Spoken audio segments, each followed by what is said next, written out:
A plea for free speech. Boston is a great city, and Music Hall has a fame almost as extensive as Boston. Nowhere more than here have the principles of human freedom been expounded. But for the circumstances already mentioned, it would seem almost presumptuous for me to say anything here about those principles. And yet, even here in Boston, the moral atmosphere is dark and heavy. The principles of human liberty, even if correctly apprehended, find but limited support in this hour of trial. The world moves slowly, and Boston is much like the world. We thought the principle of free speech was an accomplished fact. Here, if nowhere else, we thought, the right of the people to assemble and to express their opinion was secure. Dr. Channing had defended the right. Mr. Garrison had practically asserted the right, and Theodore Parker had maintained it with steadiness and fidelity to the last. But here we are today, contending for what we thought was gained years ago. The mortifying and disgraceful fact stares us in the face that though Faneuil Hall and Bunker Hill monuments stand, freedom of speech is struck down. No lengthy detail of facts is needed. They are already notorious, far more so than will be wished 10 years hence. The world knows that last Monday, a meeting assembled to discuss the question, how shall slavery be abolished? The world also knows that that meeting was invaded, insulted, captured by a mob of gentlemen, and thereafter broken up and dispersed by the order of the mayor, who refused to protect it, though called upon to do so. If this had been a mere outbreak of passion and prejudice among the baser sort, maddened by rum and hounded on by some wily politician to serve some immediate purpose, a mere exceptional affair, it might be allowed to rest with what has already been said. But the leaders of the mob were gentlemen. They were men who pride themselves upon their respect for law and order.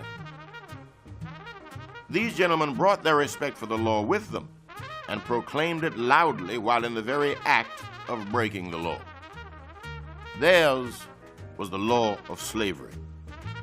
The law of free speech and the law for the protection of public meetings they trampled underfoot, while they greatly magnified the law of slavery.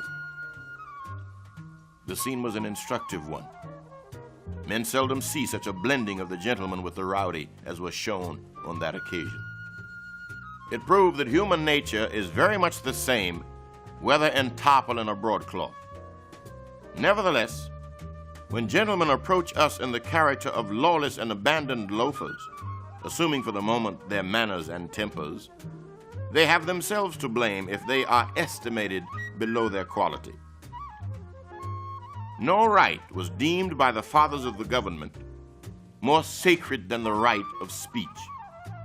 It was, in their eyes, as in the eyes of all thoughtful men, the great moral renovator of society and government. Daniel Webster called it a homebred right, a fireside privilege. Liberty was meaningless where the right to utter one's thoughts and opinions had ceased to exist. That of all rights is the dread of tyrants. It is the right which they first of all strike down. They know its power. Thrones, dominions, principalities, and powers founded in injustice and wrong are sure to tremble if men are allowed to reason of righteousness, temperance, and of a judgment to come in their presence. Slavery cannot tolerate free speech. 5 years of its exercise would banish the auction block and break every chain in the South. They will have none of it there, for they have the power. But shall it be so here? Even here in Boston, and among the Friends of Freedom, we hear two voices. One denouncing the mob that broke up our meeting on Monday as a base and cowardly outrage, and another deprecating and regretting the holding of such a meeting by such men at such a time. We are told that the meeting was ill-timed and the parties to it unwise. Why, what is the matter with us? Are we going to palliate and excuse a palpable and flagrant outrage on the right of free speech by implying that only a particular description of persons should exercise that right? Are we, at such a time when a great principle has been struck down, to quench the moral indignation which the deed excites by casting reflections upon those on whose persons the outrage has been committed? After all the arguments for liberty to which Boston has listened for more than a quarter of a century, has she yet to learn that the time to assert her right is the time when the right itself is called in question, and that the men of all others to assert it are the men to whom the right has been denied?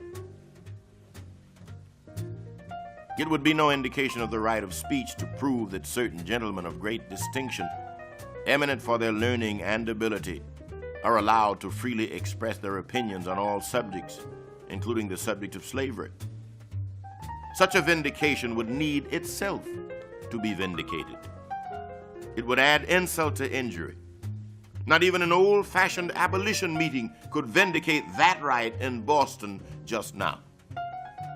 There can be no right of speech where any man, however lifted up, or however humble, however young, or however old, is overawed by force and compelled to suppress their honest sentiments. Equally clear is the right to hear.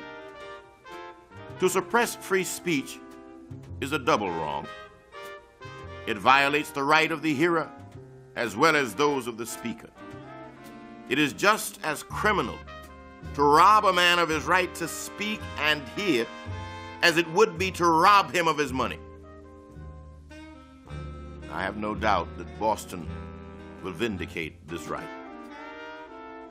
But in order to do so, there must be no concessions to the enemy. When a man is allowed to speak because he is rich and powerful, it aggravates the crime of denying the right to the poor and the humble. The principle must rest upon its own basis.